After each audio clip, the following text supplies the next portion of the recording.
بسم اللہ الرحمن الرحیم نحمدہ و نصلی علی رسولہ الکریم اما بعد۔ دیکھیں، مسلک جو ہوتا ہے، مسلک نام ہے مفتہ بہ اقوال کا۔ آپ کسی بھی مسلک پہ ہیں، چاہے حنفی مسلک ہو، شافعی مسلک ہو، حنبلی یا مالکی، اس میں اس دور کے علماء نے جس قول پہ فتویٰ دیا ہے یا جو ان کے علماء نے مفتہ بہ اقوال قرار دیے ہیں اپنی کتابوں میں، تو وہی اصل مسلک ہوتا ہے۔ ہر مذہب میں ضعیف اقوال بھی ہوتے ہیں، تو اس ضعیف اقوال کو مسلک قرار نہیں دیا جا سکتا۔ وہ صرف ایک روایت ہوتی ہے، ضعیف ہوتی ہے، مرجوح ہوتی ہے، وہ کل عدم ہوتی ہے، اس کا کوئی اعتبار نہیں ہوتا۔ تو کسی بھی مسلک کی جو صحیح صورت ہے، صحیح شکل ہے، اس کا اصل چہرہ جو ہوتا ہے، وہ اس کے مفتہ بہ اقوال ہی ہوتے ہیں۔ ضعیف اقوال اور مرجوح اقوال کل عدم ہیں اور ان کا کوئی اعتبار نہیں ہوتا۔ تاہم تین صورتیں ایسی ہیں جب کوئی بھی مسلک، کسی بھی مسلک کے اندر جو ضعیف اقوال ہوتے ہیں وہ خود بخود اوپر آ جاتے ہیں اور وہ بجائے ضعیف کے راجح بن جاتے ہیں۔ پہلی صورت یہ ہے کہ کوئی ضرورت ہو یا حاجت ہو۔ ضرورت ایک الگ چیز ہے، حاجت الگ چیز ہے، انشاءاللہ اگلے اسباق میں اس پر بات ہوگی۔ تو ضرورت، حاجت اور عمومی بلوہ، یہ چیزیں ایسی ہیں جس میں ایک ضعیف قول بھی اوپر آ جاتا ہے اور وہ ترجیح اختیار کر لیتا ہے اور وہ مفتہ بہ قول کی جگہ اختیار کر لیتا ہے۔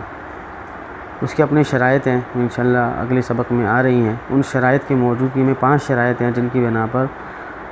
ضرورت اور حاجت وہ اس کا ثبوت ہوتا ہے، اس کا وجود ہوتا ہے، اور جب وہ 5 شرائط پائے جائیں، موجود ہوں، تو اس کے بعد ایک ضعیف قول کو آپ لے سکتے ہیں اور وہ اس کو مذہب بنا سکتے ہیں۔ دوسری صورت ہے کہ جو مجتہدین فی المذہب ہیں،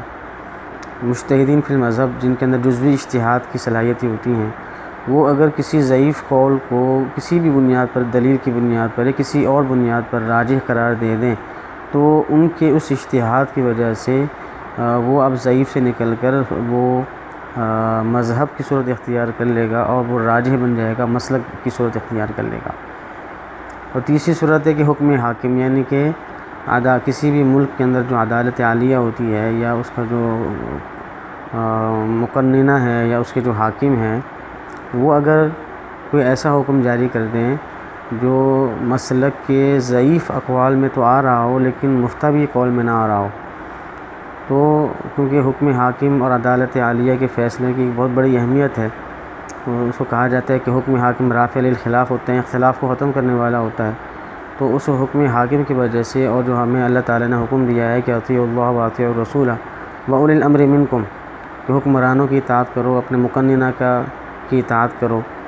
تو اگر وہ کوئی ایسا حکم دے رہا ہے جو ہمارے مسلک کے ضعیف قول میں تو کی بنیاد پر تو ٹھیک ہے لیکن مفتہ بہ قول کی بنیاد پر ٹھیک نہیں ہے، تو ہم اس حکم حاکم کی بنیاد پر، عدالت اور مقننہ کی اس فیصلے کی بنیاد پر اس ضعیف قول کو اب مذہب بنا دیں گے اور مسلک کی صورت میں اس کو